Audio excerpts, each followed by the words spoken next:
குழிப்பணியாரம் செய்வோமா? குழிப்பணியாரம் செய்ய தோசை மாவு, அதில் கொஞ்சமாக ஜவ்வரிசி வேக வச்சு ஆற வச்சு கலந்து, வெங்காயம், கருவேப்பிலை, மிளகா எல்லாம் ஆட் பண்ணி, வெங்காயம் பொடியாக வதக்கி அதில் ஆட் பண்ணி இது இப்போ ஊற்றி குழிப்பணியாரம் செய்யலாம்.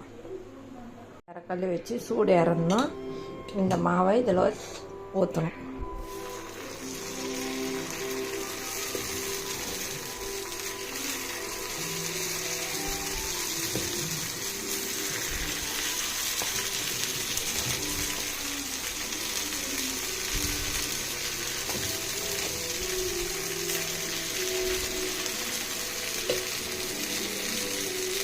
மாவு எப்படி ரெடி பண்ணணும்னு அடுத்த வீடியோவில் நான் உங்களுக்கு டீட்டெயிலாக காமிக்கிறேன். இப்போ குழிப்பணியாரம் ஊற்றிக்கிது வெந்த உடனே நான் காமிக்கிறேன்.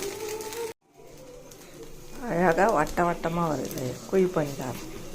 இதை இப்படி பொறுமையாக திருப்பணும்.